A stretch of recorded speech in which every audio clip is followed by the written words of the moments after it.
Stop leaving money on the table because of a subconscious script you wrote before you could even drive. Whether you're an anxious overpleaser or a dismissive negotiator, your attachment style is the invisible hand stealing your paycheck. It is time to transform the boardroom from a trauma reenactment into a strategic victory. Because what if I told you?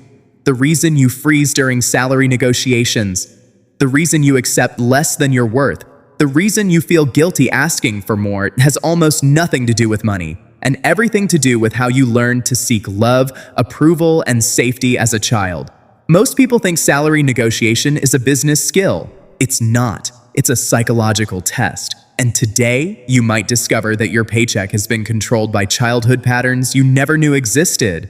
Imagine two employees, same experience, same qualifications, same performance. Both walk into a salary negotiation. One confidently asks for a 20% raise. The other nervously accepts the first offer. A year later, their incomes are completely different. Why? Because negotiation isn't happening between two professionals. It's happening between two nervous systems. And most people don't realize this. Every conversation about money activates deeper questions. Am I valuable? Am I safe?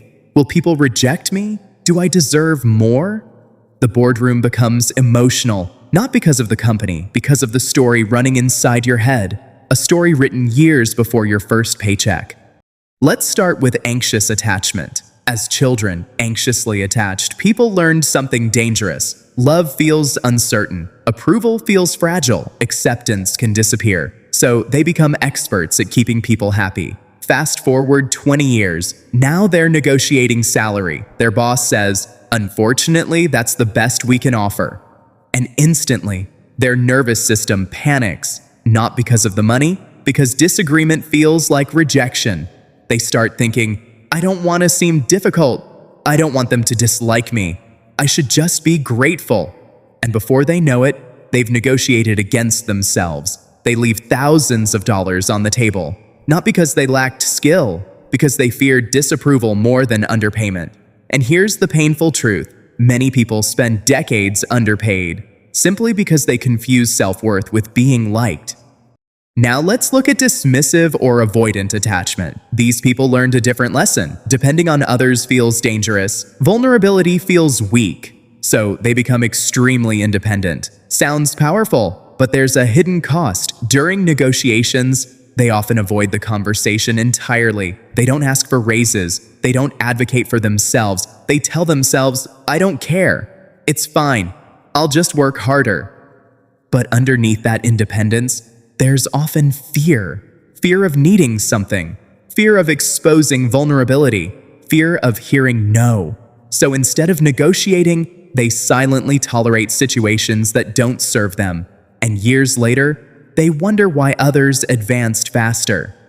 Now let's look at people with secure attachment. They're not fearless, they're not aggressive, they're not arrogant, they simply believe something powerful. My value doesn't disappear because someone disagrees with me.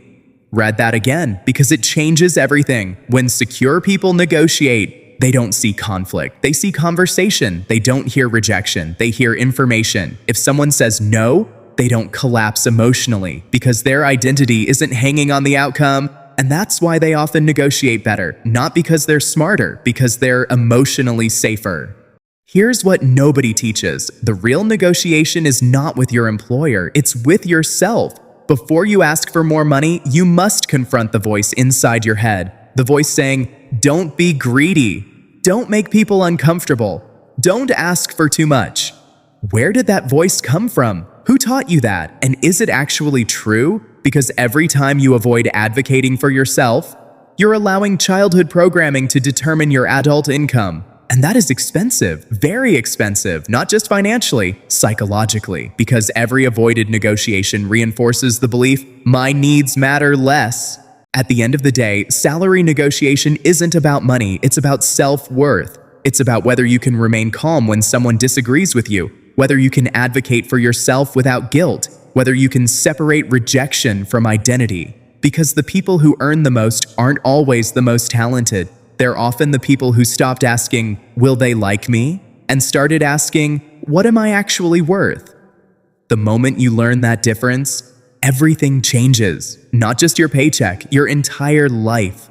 If this made you realize something about yourself, don't just scroll away. Comment below, anxious, avoidant, or secure. I'm curious how many people recognize their own pattern, and share this video with someone who's constantly undervaluing themselves, because one conversation could literally change their financial future forever.